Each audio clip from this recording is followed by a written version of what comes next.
In 2021, my daily Linux driver was Body Linux, my openbox edition. It is very lightweight and it does the job very well. That's why I consider it as my daily driver. In 2022, I am looking on another Linux distribution that will do also this job and maybe better. And I started first with Artix Linux. You have the video description on the installation phase on a USB. And next, we will cover also Fedora openbox. So we install Fedora LXDE and we will put openbox on it. Before we start the installation of Fedora on USB with my own openbox edition, I want to give you a distribution that is released 2 days ago, which is the Nobara project. What is interesting for this Nobara project is that it is done by a Red Hat member who is responsible for Lutris. So he made a very good distribution, which is very good for Linux gamers. So if we look at the project, it is user friendly. It has many packages for wine dependencies, which makes everything okay. There is also the drivers. They disabled some of the Fedora repos like glibc, Mesa, and GDM and Rigel, and they added their own. And what is also very important is that they enabled the RPM Fusion by default. What the RPM Fusion does is that Fedora doesn't allow some closed source software to be installed on their system, like VLC, like FFmpeg, Kdenlive, OBS Studio, many of these. And if you notice here, if you look for VLC as Fedora packages, there is no packages in this one. So what the Nobara project did is also it enabled RPM Fusion. This is the website. They enabled the repositories for Fedora 35 so that you can install VLC and Kdenlive or OBS Studio and all of these multimedia codecs which Fedora doesn't support. It is a very interesting project, and I highly recommend it for all these Linux gamers who are looking for, or they are using Pop! OS or Manjaro KDE or all of these for gaming, to give this distribution a try. It is a very big ISO, 3.5, 3.6 gigabyte, but I think it is worth it, and so you can also try it. Enough of Nobara project, let us start with the installation of Fedora. So to start, we start with new. I will call it Fedora. Go next. I'll put 2 gigabyte. Next. Create. Next. 8 gigabyte. We will not need 8 gigabyte because we will use the USB, and we have finished the preparation.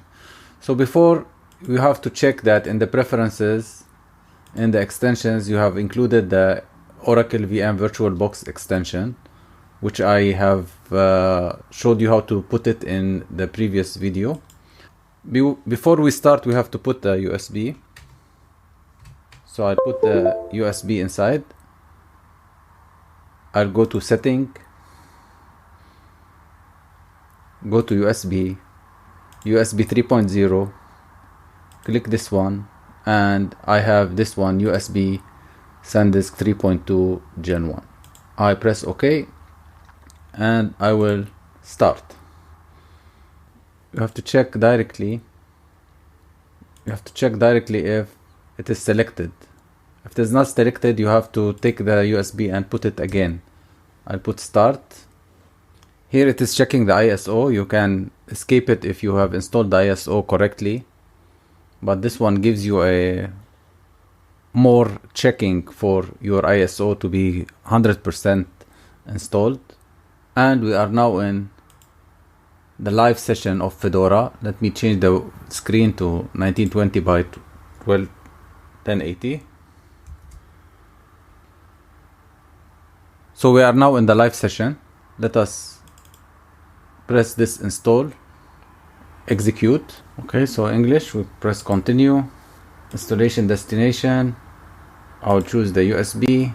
I'll press done. So we finish the installation destination. We go to user creation. I'll put a name. Let me call it Fedora.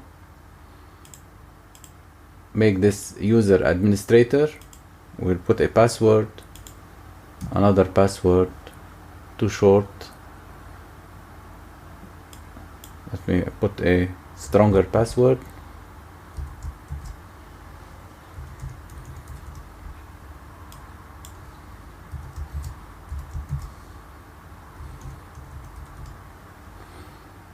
And I press done. So the installation is finished, the root account is finished, and the user creation is finished. So we finished all the settings here, and we'll start with begin installation. So we'll keep it to install and we come back when it's finished. Finished installation, I press finish, and what I will do, I'll press devices, USB, and I will remove the USB from the virtual machine. I'll restart my computer and giving USB to boot first. We have booted Fedora LXDE and also openbox on a USB, and we start first with the terminal and sudo dnf update and sudo dnf upgrade. We put the password. This is the first thing that we do for the installation. I already installed all the packages, but just to give you an idea for what I did first. Okay, finished. If we want to check, we are using 758 megabytes of RAM, and that's because we are using OBS for recording, and recording takes a lot of RAM. If we look at the programs, I have installed the Flameshot, Vocoscreen, VLC. VLC, by the way, cannot be installed through the Fedora packages. You have to install the RPM Fusion repos.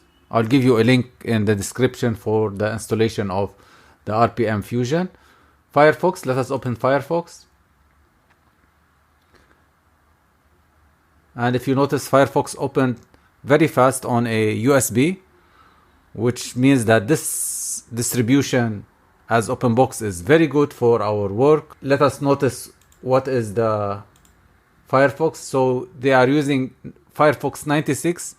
3 days ago, 97 was installed. So it means that Fedora just takes a couple of days in order to update. And if you noticed, we did not update Firefox in our update. So this is Firefox. If I want to install Inkscape, I'll press Inkscape. I've installed Trophy also. And if you notice also, Inkscape loaded very fast. If I want to check, Inkscape is 1.1.1, which is also the latest version, 2021, 2021. So also it's a good thing. Another thing, if I want to check out my favorite video editor,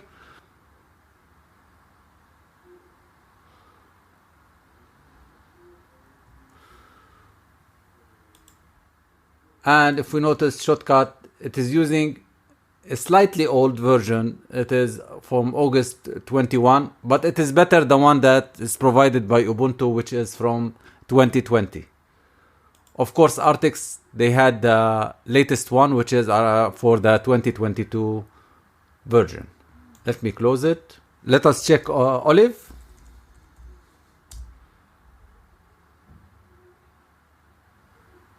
And also Olive installed also very fast.